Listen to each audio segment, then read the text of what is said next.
Hi, today we're going to make my version of a Philly wrap.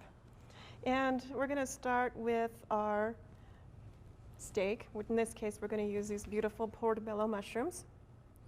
And I take off the stem. And you just slice them so they're nicely thin sliced. Portobellos make a very good substitute for meat. And once you have sliced them, you're going to place them in your bowl, your pan. If you're a big mushroom person, you're going to want lots of them. If you're not so much of a mushroom person, don't do so many. And to this, I'm going to add about 1/2 cup of oil, maybe a little bit more. And I'm going to add grapefruit. I like grapefruit with my marinating things. And to this, I'm going to add cumin, coriander, and celery seed. I'm also going to add some rosemary and some vinegar. I'm going to mix it around because you want your mushrooms well coated. As soon as they get well coated, we're going to set them aside and let them hang out and do their marinating thing. Because I'm using more mushrooms than I normally do, it looks like I'm going to need some more oil to make sure everything's well coated. And we're just going to place that aside. And the next thing we're going to get ready are our vegetables.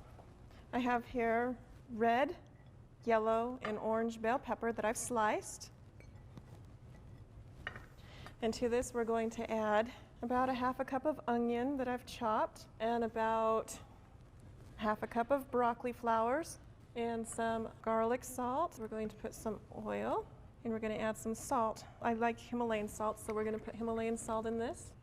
We're going to mix this up and we're going to put that aside and let it marinate also. Now, a Philly wrap or a Philly cheese steak would not be the same without some kind of a cheese, so we're going to make a quick pumpkin seed cheese. To this, I have soaked pumpkin seeds, about 1.5 cups. You can also do this in a blender if you choose. I'm going to add some vinegar, some oregano, salt, and we'll need some water. I'm not exactly sure how much we'll need. It depends on the texture we're going to get. So we'll start with a little and add more.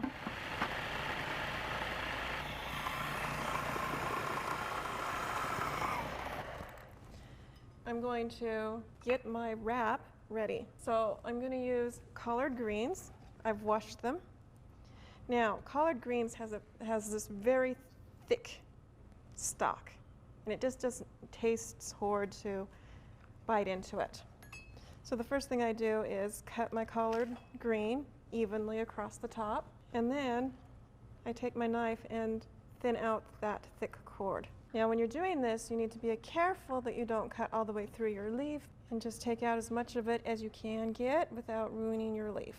And I just need a plate, and we'll go ahead and show you how this comes together. So you take your plate, you place your collard green in it. You're going to take some of your quick cheese. You can also use your basic cheese if you'd rather in this. Spread that in. Pick up some of your mushrooms that you've let mingle a little bit. And if you have big mushroom people, put in lots of mushrooms.